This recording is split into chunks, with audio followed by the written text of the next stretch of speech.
안녕하세요 여러분, 디지오션 그레이스입니다. 오늘의 보이는 뉴스레터 주제는 바로 트렌드인데요. 2025년에는 마케팅 분야에 있어서 어떤 트렌드가 한 해를 이끌게 될지 7가지로 전망해 보겠습니다. 첫 번째, 생성 AI로 마케팅 효율이 더 높아질 것이다. 생성 AI가 본격적으로 도입이 되면서 콘텐츠 제작이나 성과 분석, 최적화 등등 이전에 시간이 많이 걸렸던 작업들을 생성 AI로 자동화할 수 있게 되었죠. 이에 따라서 마케팅의 효율은 점점 더 높아지고 있습니다. 당연히 마케터 한 명이 감당할 수 있는 업무의 범위는 넓어질 것으로 보이는데요. 이제 우리는 반복적인 업무는 생성 AI에게 위임하고 조금 더 창의적이고 전략적인 업무에 많은 시간을 투자해야 합니다. 마케터로서 전략적인 사고가 필요한 업무가 무엇인지를 파악하고 또 우선순위를 조정하는 능력이 더욱 중요해질 것으로 보입니다. 두 번째는 개인화인데요. 이제 개인화는 선택이 아닌 필수가 되었습니다. 단순히 이름을 넣은 이메일이나 추천 상품 정도로는 더 이상 경쟁력을 확보하기 어려워졌어요. 소비자의 행동과 선호도 그리고 맥락을 반영하여 맞춤형 경험을 제공하는 서비스에 대한 기대가 높아지고 있습니다. 사실 개인화의 중요성을 누구나 공감하고 있을 텐데요. 실제로 실천하는 것은 생각보다 어려운 일입니다. 왜냐하면 이 개인화를 효과적으로 구현하기 위해서는 고객 데이터가 필요하고요. 이 데이터를 활용할 수 있는 역량이 필요하기 때문이죠. 다행히도 요새는 인프라를 처음부터 구축하지 않아도 쉽게 개인화를 실행할 수 있는 다양한 툴들이 등장하고 있는데요. 올해는 CRM이나 CDP 같은 플랫폼을 도입해서 본격적으로 이 개인화 마케팅에 도전해보는 건 어떨까요? 세 번째, 오리지널리티는 더욱더 귀해질 것입니다. 생성 AI로 누구나 쉽고 빠르게 콘텐츠를 제작할 수 있게 되었죠? 그래서인지 비슷한 콘텐츠들이 쏟아져 나오고 있습니다. 이에 따라서 우리는 독창적인 콘텐츠를 점점 더 갈망하게 될 거예요. 앞으로는 자신만의 경험과 관점을 담은 진정성 있는 인사이트가 귀해질 것이라고 생각합니다. 이제 기업 역시 단순히 제품을 판매하는 수준을 넘어서 하나의 미디어 채널로 변화하고 있는데요. 예를 들어 롯데의 승진왕이나 토스의 머니그라피처럼 독창적인 콘텐츠들이 유튜브에서 큰 인기를 얻고 있습니다. 유한락스나 이마트 같은 브랜드들은 책을 출간해서 브랜드 스토리를 적극적으로 전달하고 있기도 한데요. 새로운 방식으로 소비자와 소통하고 있는 것이죠. 이처럼 콘텐츠의 변화와 함께 소비자의 기호와 취향도 세분화되어 가고 있습니다. 규모에 관계없이 작은 브랜드든 큰 브랜드든 개성과 취향이 뚜렷한 브랜드는 더욱 많은 찐팬 커뮤니티를 구축할 수 있을 거라고 생각합니다. 광고에서도 이런 흐름은 이어질 것으로 보이는데요.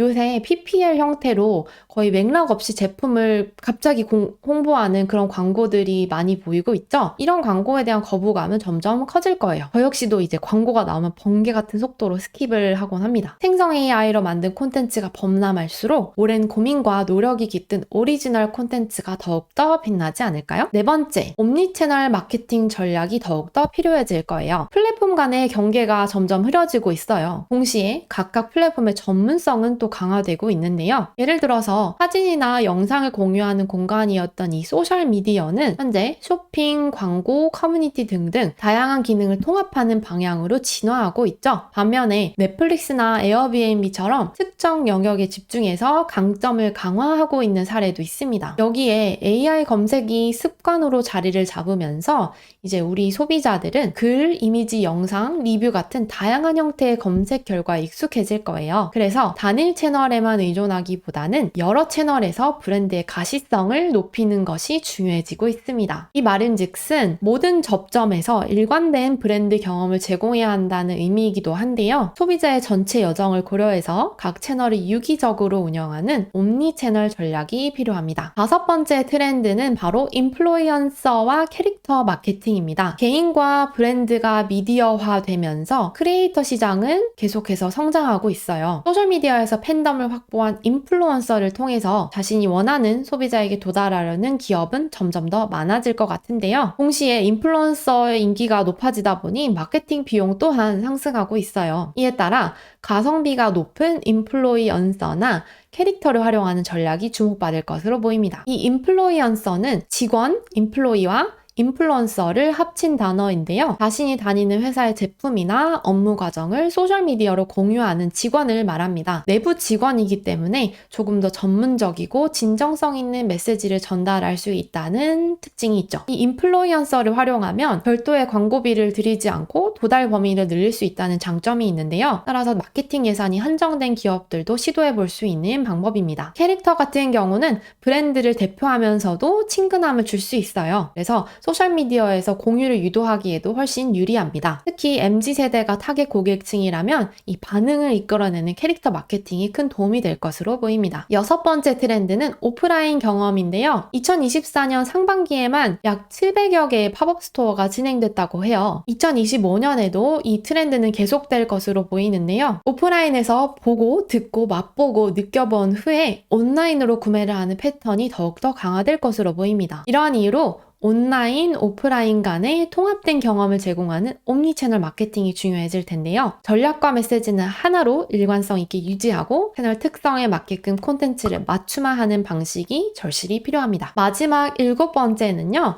신규 유입보다 전환을 우선시하는 트렌드입니다. 소비자가 시간을 보내는 채널과 플랫폼들이 다양해지면서 하나의 채널에서 큰 광고 효과를 기대하기가 어려워졌죠. 생성 AI로 인해서 콘텐츠 양도 많이 늘면서 이 광고에 대한 피로도도 높아졌어요. 여기에 엎친 데 덮친 격으로 개인정보 보호 규제가 강화되면서 정교한 타겟팅 또한 어려워졌습니다. 다른 말로 하면 광고의 효율이 낮아졌다는 건데요. 이러한 이유로 트래픽 유입보다는 전환율을 극대화하는 데 집중하는 브랜드가 많아질 것으로 예상합니다. 신규 트래픽을 유입하는 것보다 이미 웹사이트나 우리 플랫폼에 방문한 고객이 구매로 이어질 수 있도록 전환율을 높이는 데 초점을 맞추는 것인데요. 예를 들어서 팝업이나 배너, 푸시 알림, 웹 개인화 등으로 방문자의 행동을 유도하는 것이죠. 이처럼 일자 데이터를 바탕으로 이와 같은 CRM 마케팅 채널을 확대하는 기업이 많아질 것으로 예상합니다. 광고 비용이 없이도 고객에게서 첫 구매를 유도하고 또 기존 고객에게는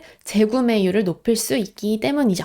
그럼 저는 다음번 보이는 뉴스레터로 더 재밌는 주제를 가지고 돌아오도록 하겠습니다.